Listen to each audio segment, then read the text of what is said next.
राजस्थान की राजनीति के अंदर एक नया भूचाल और नए आयाम स्थापित होने वाले हैं। मैं खड़ा हूँ जालूपुरा B7 हनुमान बेनीवाल जी के कार्यालय पर। आप देखिए, आज़ाद समाज पार्टी भीम आर्मी के जो राष्ट्रीय अध्यक्ष है चंद्रशेखर आज़ाद जी और हनुमान बेनीवाल जी जो राष्ट्रीय लोकतांत्रिक पार्टी के जो संस्थापक है, जो कर्तव्य करता है, आज दोनों भाइयों का एक गठबंधन हुआ, गठजोड़ हुआ है। आप देखिए, राजस्थान की राजनीति में एक नया भूचाल और एक नया आयाम स्थापित है।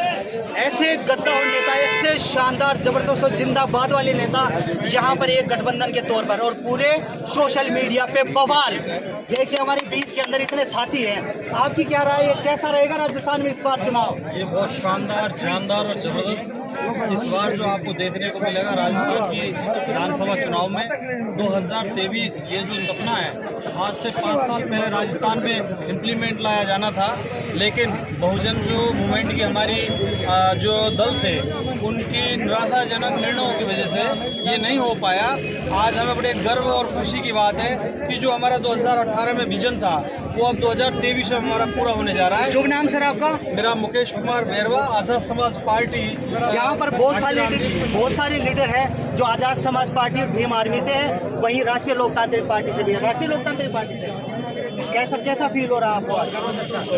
अच्छा लग रहा है आपको? कैसा रहेगा माहौल इस बार चुनाव? माहौल तो बताएंगे, लेकिन राजस्थान में नए जो आयाम है स्थापित हो चुके हैं। बहुत सारे लोग हैं जो राजस्थान की राजनीति में एक हलचल पैदा करते हैं। युवाओं का संघर्ष है और युवाओं का संघर्ष इस कदर है कि हनुमान बेनीवाल खुद एक युवा क्रांतिकारी साथी जो एक छात्र राजनीति से निकल करके विधानसभा से लेकर के संसद तक की लड़ाई लड़ते हैं। और वहीं मैं बात करूं चंद्रशेखर आज़ाद की, तो रोड से लेकर के संसद तक की आवाज़ उठाने का काम भी चंद्रशेखर आज़ाद कर रहे हैं। बेटा जी, कैसा रहेगा? देखिए, किसान कमेरों को जो आवाज़ पिछले काफ़ी समय से दबी हुई थी, इन दो भाइयों का एक जोड़ किसान और कमेरों की नई आवाज़ बनेगा और राजस्थान में एक नया आयाम कायम होगा। और हमें आशा है, जो हमारे दिलों में एक तमन्ना थी कि किसान का बेटा इस राजस्थान का मुख्यमंत्री बने, और आज ये गठजोड़ इस उद्देश्य को पूरा करेगा। ये मेरी सभी तमाम साथियों से मेरा तहे दिल से आभार और साधुवाद। जाट नेता है हमारे बीच में बिंडा जी, इसी के साथ में आप देखिए हमारे बीच में हरसोलिया जी है। हरसोलिया जी, किस तरीके का रहेगा? तो बहुत सीनियर लीडर है आज़ाद समाज पार्टी में। आज़ाद समाज पार्टी में एक नई उमंग है, लहर है, लोगों में जोश है, जुनून है। और इस गठबंधन को लेकर जो राजनीति में जो आज हलचल हो रही है, और सीधे सीधे शब्दों में कहूँ, जो बीजेपी कांग्रेस ने अब तक जो अपनी मनमानी कर रखी थी, उस पर शायद ये तीसरा मोर्चा, और शायद नहीं 101% ये तीसरा मोर्चा उस पर एक ताबूत में किल ठोकने का काम करेगा और उनको दोबारा इस राजनीति में कभी कदम नहीं रखेगा। बहुत टाइम से लोग बाग चाहते थे कि चंद्रशेखर आज़ाद और हनुमान बेनीवाल एक साथ एक मंच पर आए। हमारे बीच में राष्ट्रीय लोकतांत्रिक पार्टी से भी नेता मौजूद है। कैसा लग रहा है आपको? क्या मुहिम है आगे? क्या है? आज बहुत बड़ा खुशी का माहौल है। हम तो काफ़ी टाइम से इंतजार कर रहे थे कि ये गठबंधन हो जाए। और मैं मेरी विधानसभा जोटोड़ा विधानसभा क्षेत्र की शुभ नाम सर आपका? मेरा नाम दीपचंद अटवाड़िया है, जोटोड़ा विधानसभा से हूँ।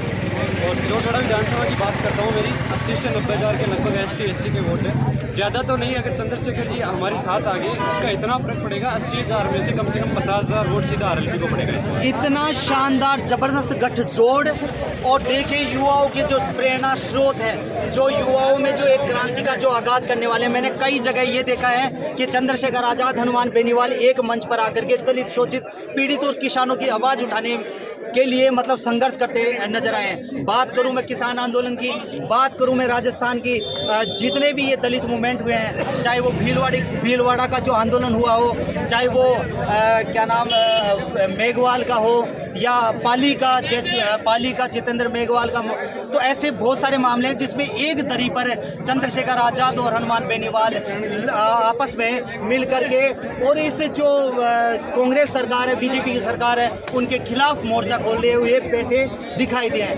कैसा क्या रहेगा मोहकरिया जी? ये जो चुनावी मौसम है, इस मौसम के अंदर जो आज़ाद समाज पार्टी और RLP का जो गठबंधन हुआ, ये सीधे तौर पर राजस्थान की सियासत को एक नई चुनौती है। और किसान को मेरों की आवाज़, वंचित तबके की आवाज़ इस वजह से दबाई गई है। आज वो आवाज़ उभर के बाहर आ रही है। ठाकुर को क्रांति बनाई है। सामाजिक न्याय की स्थापना के लिए दोनों नेता तो बहुत खुशी का माहौल है। बहुत अच्छा। राष्ट्रीय लोकतांत्रिक पार्टी से जिला अध्यक्ष सुरेंद्र चौधरी जी भी हमारे बीच में मौजूद है। कैसा फील हो रहा है? आप तो एक मूवमेंट का हिस्सा थे, चाहते थे काफ़ी समय से कि चंद्रशेखर आज़ाद भी एक साथ रहे, हनुमान बेनीवाल भी एक साथ रहे, कैसा माहौल रहेगा? देखिए, इस प्रदेश का जवान और किसान और वो वर्ग जो अंतिम छोर पे बैठा था, कहीं ना कहीं दलित समाज, जवान, किसान, 36 कौम से हर व्यक्ति ये आस कर रहा था कि ये गठबंधन हो। पिछले 1 साल से लोगों को ये आस थी जब से इसकी खबर चली। तो ये कहीं ना कहीं एक, आप मानेंगे कि मैं शब्दों से बयान नहीं कर पाऊँगा कि इतना ये गठबंधन जो इस राजस्थान की राजनीति में बड़ा असर, आप इसका जैसे नेताजी कह रहे थे, इसका जो फर्क है वो आपको कुछ घंटों बाद में दिखना चालू हो जाएगा। और कल आप देखिएगा राजस्थान की ऐसी स्थिति हो जाएगी कि राजस्थान में कुछ नेता तो मैदान छोड़ के भाग जाएंगे और इस गठबंधन के साथ में इतनी मजबूती इस राजस्थान की जनता, आम जनता और छत्तीस बिरादरी को मिलेगी, जिससे कि इस राजस्थान के मुखिया की कुर्सी पे एक वो व्यक्ति जो किसान कौम के भले के लिए, दलित, पिछड़े, वंचित हर वर्ग के लिए जो हमेशा तैयार रहता है, वो इस किसान कौम के लिए हमेशा हर वर्ग के लिए वो तैयार रहता है, वो कहीं ना कहीं मुखिया बने। ऐसा लोग हम दिल्ली आगाज है कि कुछ ही देर की खामोशी है, फिर कानों में शोर आएगा। कांग्रेस बीजेपी का तो सिर्फ वक्त है, चंद्रशेखर आजाद और हनुमान बेनीवाल का तो पूरा दौर आएगा। ऐसे ही हमारे बीच में जाटौलिया जी है, जगदीश जी है, जाटव जी। कैसा प्रभारी जी, कैसा माहौल है आपका? जैसा कि आप देख रहे हो, दीपावली अभी काफी दिन है और यहाँ लेकिन दीपावली मनाई जा रही है। गठबंधन के मिलन को आप दीपावली के रूप में भी मनाए। आप देख रहे हो कि दीपावली से भी बढ़ के माहौल है और ये दोनों ही पार्टी युवाओं का दल है और इस देश के अंदर अगर युवा शक्ति ही बदलाव कर सकती है और इन दोनों का मिलन, ये लगा लो कि इस राजस्थान की धरती पर एक नया आयाम लिखेगी और यहाँ पर आने वाले समय में गठबंधन की सरकार होगी। आज़ाद समाज पार्टी और आरएलपी की आने वाले समय में सरकार बनेगी और बहुत ही जल्दी हमारे नेता मुख्यमंत्री की घोषणा भी करेंगे। इन्हीं शब्दों के साथ सभी को तो बहुत सारे लोग और भी हैं। कैसा लग रहा है आपको आज? बहुत बढ़िया लग रहा है। सुबह 6 बजे से लगातार यहाँ जो लोग ये कहते थे कि आरएलपी टिकट किसे बांटेगी, उनके लिए चौंकाने वाली खबर है कि यहाँ 200 विधानसभा सीटों से उम्मीदवार 4-4, 5-5 उम्मीदवार टिकट लेने के लिए। और सबसे बड़ी बात, जो लोग टिकट का इंतजार कर रहे थे, वो किसान का बेटा आज खुद टिकट लाइन लगाकर बांट रहा है। बदलेगा। हमारे बीच में राष्ट्रीय लोकतांत्रिक पार्टी के एक नेता है जो राजस्थान में चौमू से तो बहुत सारे राजवीर जी कठाला। हाँ सर, आप बताइए क्या फील हो रहा है? आज बहुत अच्छा लग रहा है। जैसे दीपावली आ गई वैसे यहाँ पर विषयों पर उत्सव मना रहे हैं लोग। ये गठबंधन 2023 के लिए सकारात्मक परिणाम है।